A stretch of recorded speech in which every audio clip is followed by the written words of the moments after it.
പ്രഭാത ചിന്തകൾ.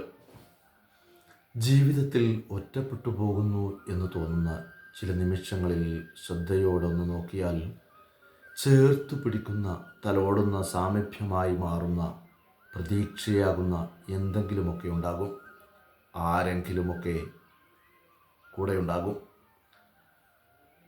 ഒഴിഞ്ഞ തോണികൾ വന്ന് നമ്മുടെ വഞ്ചിയിൽ ഇടിക്കരുതെന്ന് നമുക്ക് ശഠിക്കാനാകില്ല. ചിലതൊക്കെ നമുക്ക് വഴിമുടക്കും, ചിലതൊക്കെ നമ്മെ വലിയ പരിക്കേൽപ്പിക്കും. എന്നാൽ പ്രകോപിതരാവാതിരിക്കാൻ നമുക്കാവണം. ക്രോധത്തിനന്തി ഉറങ്ങാനുള്ള ഇടമാകരുത് നമ്മുടെ മനസ്സ്. പകരം ചോദിക്കാൻ ഒരാളില്ലെങ്കിൽ പക എവിടെ പോകും? അവനവനെയും അന്യനെയും അംഗീകരിക്കാനും ആദരിക്കാനും കഴിയാതെ വരുമ്പോഴാണ് ക്രോധം ആരംഭിക്കുന്നത്. അവൻ്റെ സ്വഭാവത്തോടും ആശയത്തോടും യോജിക്കുമ്പോഴും അവനിലെ അളവിലെ മനുഷ്യത്വത്തെ ആദരിക്കുന്നിടത്ത് കലിയടങ്ങും, കരുണ വിരിയും. ആരും ആരെയും പ്രകോപിപ്പിക്കുന്നില്ല.